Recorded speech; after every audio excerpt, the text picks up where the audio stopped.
I sold the house for $400,000, so I'm gonna take my mistress and go on a trip. I was taken aback by Michael's inappropriately cheerful voice and blurted out, "What? He's calling from the hospital, saying he sold the house for $400,000? What the heck is that about? That's the dear house I inherited from my dad. And to boldly announce he has a mistress, that's sheer madness." What do you mean you sold the house? What's gonna happen to Sarah? When I mentioned my daughter's name, Michael just scoffed and said, "I don't care. She's been getting on my nerves, acting all high and mighty. Of course, I'm leaving her behind." What a thing to say about his daughter. I was so angry and shocked at the news of him selling the house and running off with his mistress that I thought I might lose my mind. I've got to somehow stop Michael. He can't just sell the house and hand it over that fast.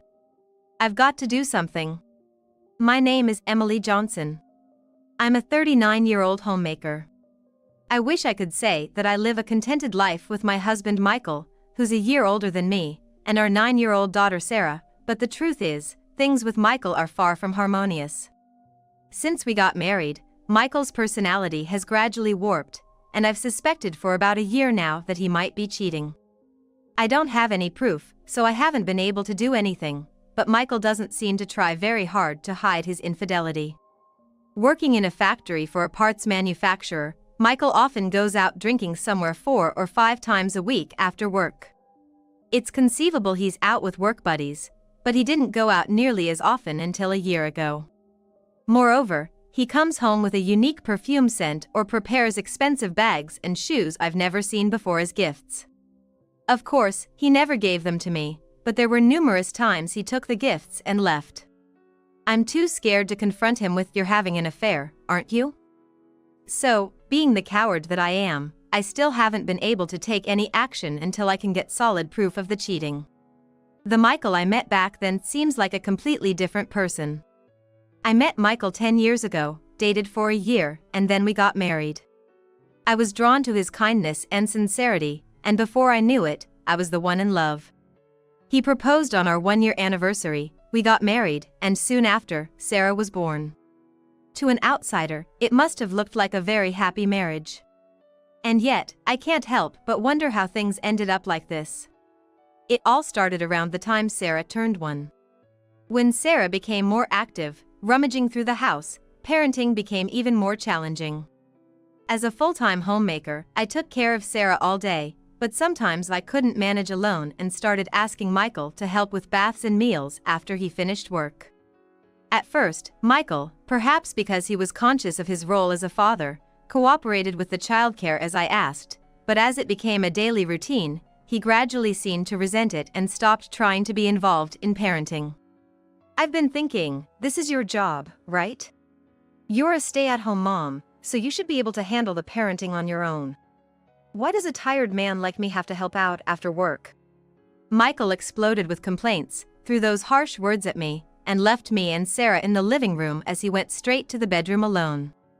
While I was dealing with Sarah's tantrums during her IIA period, struggling just to get her into pajamas without a meltdown, Michael's earlier words were still painfully lodged in my chest.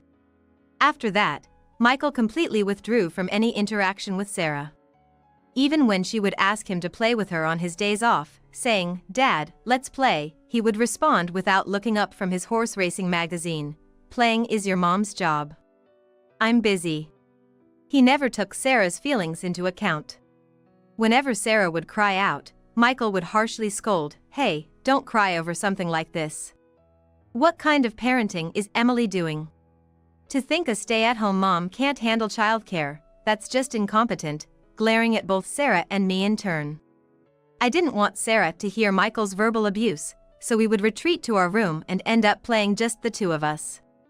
There were moments when I longed to indulge in my hobbies like reading or watching movies. But when you're living with Sarah around the clock, there's hardly any time for yourself. And yet, Michael gets to enjoy his horse racing hobby, and I'm the one who gets the brunt of his verbal abuse. It's so unfair. But I couldn't complain because our household depended on Michael's income. Without him, I wouldn't be able to feed Sarah on my own. I was also angry at myself for being so helpless. So that's how it was. with Michael disinterested in parenting and living as he pleased. 8 years have passed since then. And Sarah is now 9. Michael's abusive language has never stopped, and the kind Michael I knew before our marriage is nowhere to be found. I lived with Michael, trying not to provoke him, simply to provide for Sarah. Mom, you're so good at drawing, you should do it as a job. One day, while Sarah and I were drawing together, she suddenly suggested that idea. A job in drawing? Yeah. Because I think your drawings are really kind and wonderful, she replied, laughing cheerfully as she looked at the animal illustrations I had drawn. I've always loved drawing, and at one point I even aspired to be a cartoonist. I realized halfway that it wasn't going to work out and gave up, but I still draw illustrations as a hobby. I always show your drawings to my friends, Hannah and Natalie, and they're amazed. They always say how lucky they are to have a mom who can draw such wonderful pictures. Despite her father Michael's cantankerous nature, Sarah has grown up to be honest and straightforward. Her sunny disposition is the complete opposite of my more introverted personality. It seems like she has a lot of friends at school and is even a favorite of her teacher. When Sarah complimented my drawings, it filled me with such pride. Knowing that Sarah has been paying attention to me also gave me a boost of confidence. Thank you. That makes me happy, I said, and Sarah smiled like a blooming flower. As long as Sarah can smile, I feel like I can keep going with this life. That's what I quietly thought to myself. That night, as usual, Michael came home drunk, stumbling into the living room and collapsing as soon as he arrived. He was completely drunk. Michael's drinking has been getting out of hand lately, and it's becoming quite worrying. Sighing, I peeled the jacket off his slumped body and checked his pockets. Huh? What's this? From a pocket that usually only held keys, a piece of paper fell out, and I scrutinized it closely. It was clearly a receipt from a motel. This is definitely incriminating. I had only been suspecting infidelity in a vague sense until now, but here was the physical evidence. While trying to still the commotion in my heart, I quietly tucked the receipt away on a shelf. And then I began to ponder how to confront Michael. The next morning, still not fully sober, Michael left the house. After Sarah had gone to school, I busied myself with the usual household chores, but I couldn't get the receipt from yesterday out of my mind. I had had my suspicions about Michael's infidelity, and it was my choice not to confront him without evidence. But with concrete evidence now in hand, it's hard to just look the other way and keep up the facade of a masked couple. I wanted to get him to admit to his affair and apologize within a week, or even a few days. But how? As I was lost in thought, my smartphone started to vibrate. Who could it be at this hour? It was unusual to get a call during the daytime. Looking at the phone, it was an unfamiliar number. For some reason, a feeling of apprehension washed over me as I answered the phone. Hello, is this Mrs. Johnson, Michael's wife? Yes, I am. Who's calling, please? This is from General Hospital. Actually, it's about Michael. The call was from the largest hospital in the area. The hospital informed me that Michael had been rushed there by ambulance. He was undergoing surgery for a kidney disease, they explained. Furthermore, they informed me that his kidneys were likely to fail and that he would need a transplant. Overwhelmed by the sudden news, I was asked by the doctor, "Are you all right?" Yes, but a kidney transplant is possible, right? Yes, if we find a compatible donor quickly, we can perform the transplant. Oh! Being told suddenly that Michael needed a kidney transplant due to illness left my mind in a tangle, but the doctor continued to explain the details of the transplant surgery. Anyway, we will start by checking the compatibility of the candidates, so please cooperate with us. I only half understood what was being said, but it was clear that Michael was seriously ill. As much as he had mocked me or been unfaithful, I didn't wish for him to lose his life. If possible, I wanted him to be saved. That night, I spent the whole time thinking about Michael's transplant surgery. Weeks passed, and we found out the results of the potential kidney transplant candidates within the family. Astonishingly, I turned out to be the best match. Michael's parents were alive but in poor health, and thus not suitable for the surgery.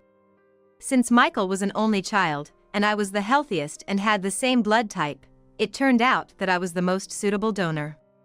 If asked whether I had any hesitations, it would be a lie to say I didn't.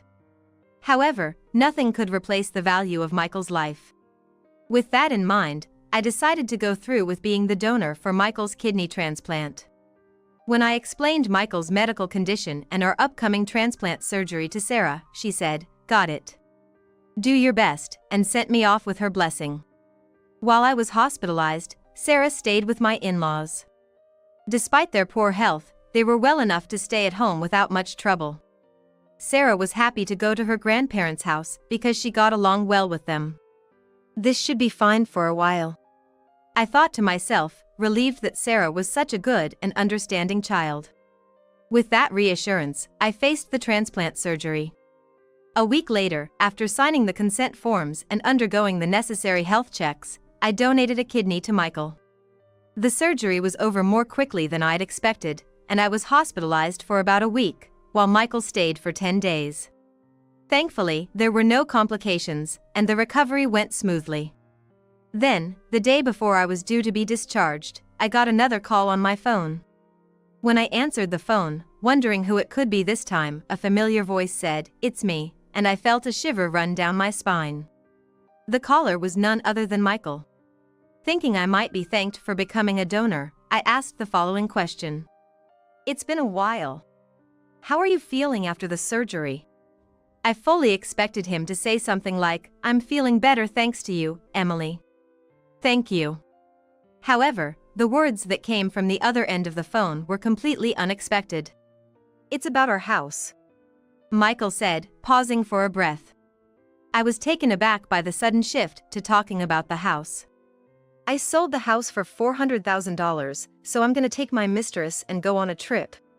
I was taken aback by Michael's inappropriately cheerful voice and blurted out, "What? He's calling from the hospital, saying he sold the house for $400,000? What does he mean? That house is the precious one I inherited from my father. And to brazenly declare he has a mistress, that's just insane." "What do you mean you sold the house? What's gonna happen to Sarah?" When I mentioned my daughter's name, Michael just scoffed and said, "I don't care. She's been getting on my nerves, acting all high and mighty. Of course, I'm leaving her behind." What a thing to say about his daughter. I was so angry and shocked at the news of him selling the house and running off with his mistress that I thought I might lose my mind. I've got to somehow stop Michael. He can't just sell the house and hand it over that fast. I've got to do something. Michael said, "I sold the house. I'm going on an overseas trip with my mistress," and then the call ended abruptly. With my mind in turmoil, I tried to make sense of what had happened. But no matter how much I thought about it, I couldn't believe that Michael had suddenly sold the house, especially while he was in the hospital. The shock worsened my condition, and my hospital stay was extended by a few days. In my distress, I felt helpless and lay on the bed, brooding over what to do next. I decided to call Sarah first. Without the house, Sarah and I would have nowhere to go. I was angry that Michael had so boldly declared he had a mistress, but what worried me most was Sarah. I called my in-laws home, and my mother-in-law answered. My mother-in-law quickly handed the phone over to Sarah. "Hello, Sarah? I'm sorry, it looks like my hospital stay is going to be a bit longer. Are you okay? Aren't you feeling lonely? I heard Dad sold our house, so we don't have a place to go back to." Anxious about Sarah, I peppered her with questions in quick succession. Then Sarah responded with a bright voice. "Mom, it's okay. I've taken care of it." "What?" Confused by Sarah's words about having taken care of it, I was left puzzled, tilting my head. "See, Dad told me he asked his mistress to sell our house, but actually, Grandma and Grandpa." Sarah meticulously explained to me what had happened during my hospitalization. Listening to Sarah's story, I was very surprised. It was because an unexpected turn of events had unfolded without my knowledge. "So don't worry, Mom. I'm fine." "Thank you," I said, encouraged by Sarah's maturity, finally feeling a bit of peace settling in. Yet, if what Sarah was saying was true, I wondered what was happening with Michael and his mistress at this moment. I was curious, but I told myself that rest was more important now and allowed myself to fall asleep. 3 days later, having recovered, I was discharged from the hospital and headed to my in-laws' house. "Mom, welcome back." Sarah came running over with a happy look on her face. Behind her, my mother-in-law was smiling gently, saying, "That's wonderful. And Michael, that man, has really done something unbelievable. Emily, I'm sorry." My father-in-law said, looking grim as he apologized to me. I wondered how Michael could turn out so twisted when he had such wonderful parents. "No, it's my fault for not speaking up sooner." "Well, Emily, there's something we need to tell you." "Yes, what is it?" I sat down in front of my in-laws, with Sarah beside me, ready to listen to their story. I was surprised again by their tale, but my mother-in-law reassured me with firm encouragement, "We won't let Michael have his way." After the conversation, Sarah and I attempted to head home, but on the way, I saw a familiar man and an unknown woman arguing with a realtor in front of his office. There was no mistaking it, it was Michael. And the woman next to him was undoubtedly his mistress. Michael was in sweatpants, his hair a mess. The mistress was wearing a short skirt with only one high heel, and her face was bare. "Come on, do something about this. How can the house not be sold?" "Yeah. What about my $400,000? As I've said, the buyer canceled the purchase last night, so there is no contract anymore." "Why would they cancel? Damn it."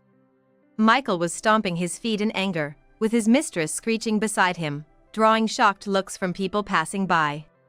Sarah and I were also surprised, but realizing this was about us, we approached them. "What are you doing here?" I asked Michael unexpectedly, making him and his mistress gasp in surprise when they saw me. "Oh, you. What are you doing here? Oh, I get it. You're the one who did it, right? You must have talked the buyer out of it." "What? That's ridiculous. What are you even talking about?" I was astonished by their baseless accusations and instinctively shielded Sarah behind me. Seeing the realtor's confusion, I stepped forward and said, "I'm his wife." The realtor replied with a dazed, "Oh. Are you kidding me with this cancellation?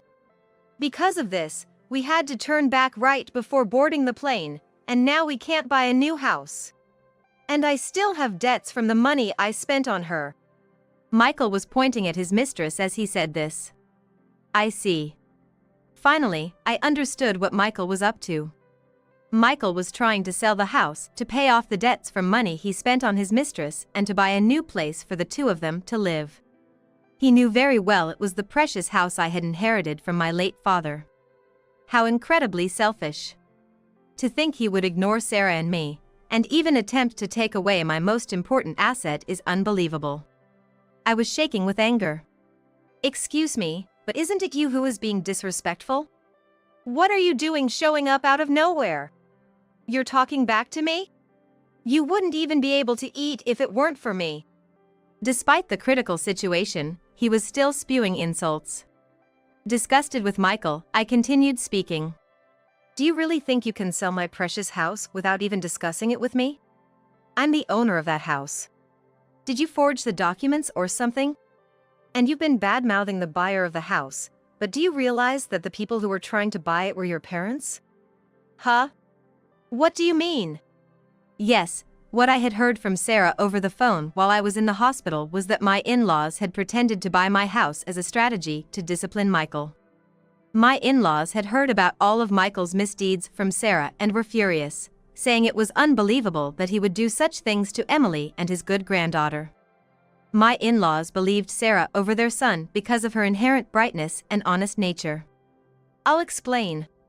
Grandma and Grandpa knew about Dad and that woman, and they were really angry. I knew Dad was trying to sell the house, so I talked to them about it. That house is important because it's the one Mom's dad left to her, and they said it shouldn't be sold so easily. That's why they pretended to buy it before anyone else could." Sarah stepped forward and spoke confidently about the situation. What are you doing to me? Damn old man and woman. And you, sticking your noses in, shows what poor parenting you've had. Michael, desperate and defeated, let out a vulgar laugh. Sarah remained unfazed by Michael's attack. I, however, pulled out a piece of paper from my bag and thrust it under Michael's nose. I want a divorce. Seeing the divorce papers, Michael snorted and scoffed once again. Divorce? You said it. You're okay with divorcing? You think you can live without me? He seemed to think that as a homemaker, I would be lost without him. Perhaps that would have been true in the past. But now, I had a plan. Determined to shatter Michael's foolish assumptions, I opened my mouth to speak. You needn't worry. I'm going to receive a lifetime gift from your parents. What? A lifetime gift? What's that? Michael and his mistress looked bewildered. In fact, this morning, my in-laws said they had something to discuss with me, and it turned out to be about a lifetime gift. My in-laws were in poor health, uncertain when they might collapse.